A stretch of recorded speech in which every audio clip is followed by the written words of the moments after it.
Hey everyone, welcome back to my channel. My name's Andres, and today I'll be talking about the first part in the conviction arc, which is the Lost Children chapter. And yeah, I'll be going over it and just giving my thoughts and how I'm interpreting things, and as well as my opinions on whether I'm liking it or not. So yeah, let's begin.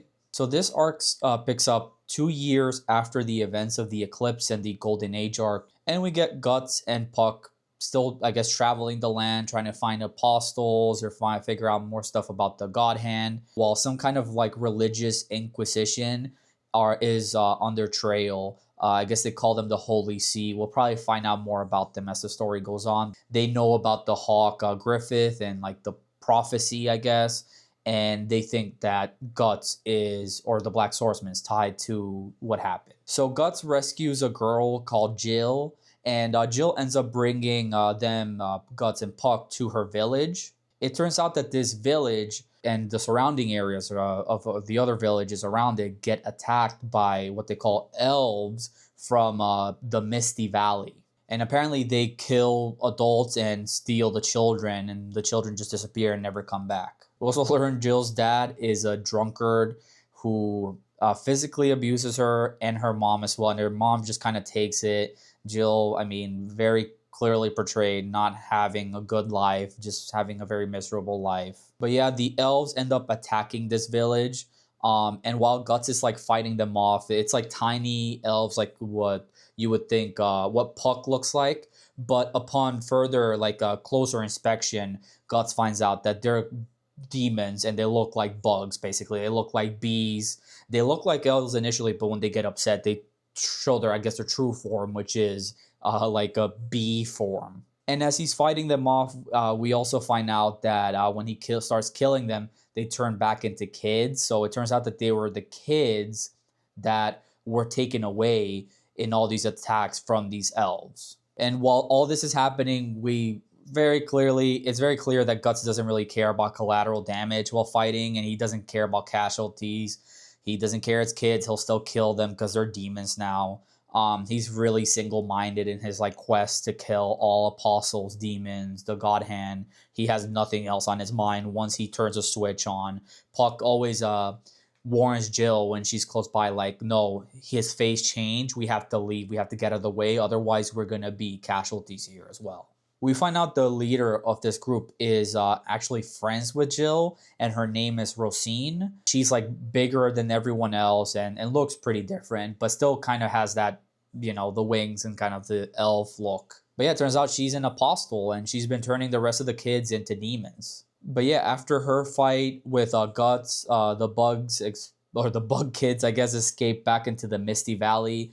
She goes alongside them, Rosine, and Guts flees from the village because all the villagers see him as a bad guy and think that he's like killing all these kids because they start turning into kids after they were killed as elves. And while Guts is sleeping in his like encampment, he's visited by, I guess, his and Casca's demonic sun fetus thing, alongside Femto's kid. I don't know if it's the kid of the three or if it's a kid of Guts and Casca that got corrupted by Femto due to what happened in the eclipse. He seems to be constantly haunted by this kid. I'm sure it'll be a recurring thing, and we'll find out more about him, or he'll grow more as time goes on. Guts ends up heading to the Misty Valley, but first he has to fight the protectors of the children, who are just adults that tried to come into the valley but ended up being turned into bugs by Rosine as well. Then Rosine takes Jill and kind of kidnaps her, shows her around, and is really trying to persuade her to turn into a demon with her. She promises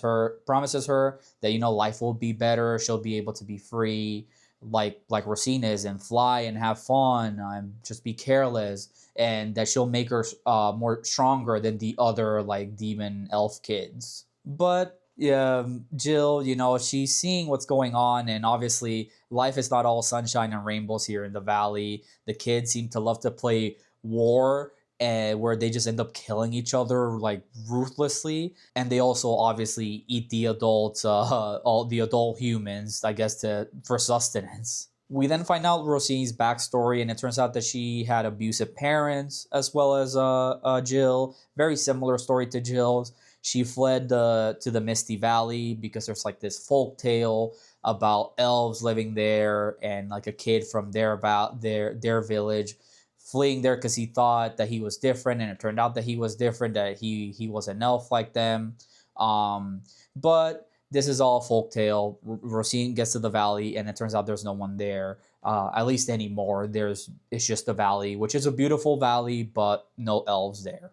Her parents end up chasing after Rosine, and it turns out that she also had a behemoth with her, so she ends up sacrificing her parents to turn her dream into reality, which I guess is to become an elf, or elf looking. She's obviously not an elf, she's a demon or an apostle.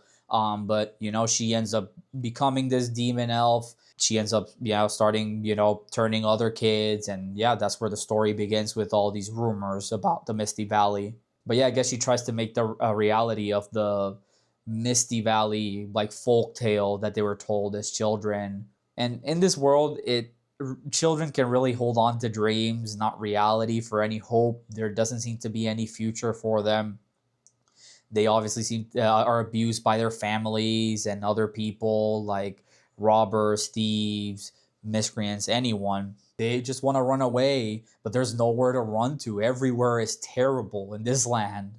So we get, I guess, the climax fight of this story. It's a gruesome fight between Guts and Rosine, where Guts uses really cheap methods to end up defeating Rosine. He bursts cocoons that have those kids that are turning into demons, and it's just horrible, like kid demon flesh on him to like snuff out like flames. He at the end ends up using Jill, Rosine's best friend, as bait to basically like trap Rosine and distract her and then finish her off. So Guts is very clearly here portrayed as the bad guy during the fight. Mira's depiction of Guts as a demonic entity, while giving like Rosine a more like humane look, is a really good contrast, and it's really different than what we've seen so far. I mean, we've obviously seen Guts go into full rage mode, but then we see the demons equally match his energy. This time we get like the flip side of it, where Guts is going full rage mode, unforgiven, no like human like expression coming from him. And we get Rosine trying to be more careful about the casualties and her friend, about her human friend. But yeah, he will do anything to take out his enemies. He's not below any cheap or despicable method, as I said. Even Jill and like Puck are horrified by his actions. And then after the fight, Rosine has been defeated. She dies during the fight, and the Inquisition comes alongside Jill's dad, and they try to subdue Guts, who's really injured after the struggle. They see this gruesome mess that he's caused, all of these like demon kids dead, all the adult bugs in like the forest that have been murdered, and obviously they're trying to catch him. They think he's a bad guy because, I mean, a good guy wouldn't do what he's doing. But he ends up fleeing, running away from the scene, and Jill ends up staying and going back with her dad back to their village. And yeah, it just seems like a pretty sad ending for Jill. She's stuck like Rosine in her life. She pushes to go with Guts, but Guts is like, this is my life. Like, my life is demons, hell, literally. So you should probably just stay here. It's probably still better for you to stay here. So it just really makes no difference for Jill. Her life is really going to be hell, unfortunately, everywhere. So it's just, as I said, a very bleak world, a very bleak depiction. It's very interesting to see. Guts is not a good guy. He might hesitate sometimes, but he's not a knight in shining armor. He will do whatever it takes to win. Sometimes his morality will come in and stop him, and he'll hesitate some moments. But then other moments he just doesn't care and he'll go for it. Mura is very clearly telling us, don't, at least as of now, maybe things will change as the story goes on, but as of now, don't expect Guts to be the bigger man or to do. I feel like in other shows you'll see like the main character, the good guy, have to save someone because the bad guy is like using them as bait, and then they hurt them. And then here in this manga, it's the opposite, where Guts uses a human to bait the bad guy. So it's really interesting to see that. I personally really like this arc, or I guess this chapter of the arc, there's obviously much more to come for the conviction arc, but I'm really looking forward to what's coming next. I think this perfectly encapsulates Guts and where he's at right now as a character. It's a perfect follow up to the Golden Age arc to tell us where his psyche and where his head is out right now. Do I think he'll always be like this? Probably not. I'm assuming, I hope that, as the story goes along, he tries to be a better person. But you never know. I mean, right now, I haven't. I did not expect to read something like what happened in this chapter. So I really can't say that this will follow a traditional path. Yeah, I mean, either way, I'm intrigued and I'm really enjoying it. And I want to see what happens with the Inquisition and when his demonic baby that's haunting him. I'm sure that will keep coming up. But yeah, let me know what you guys think about the Lost Children arc. Did you enjoy it a lot? Did you find it consequential? It doesn't seem to be too consequential, at least so far. Maybe Jill comes back in some shape or form. Puck obviously still there. The Inquisition is going to still be there, of course. Thank you so much for watching. Bye.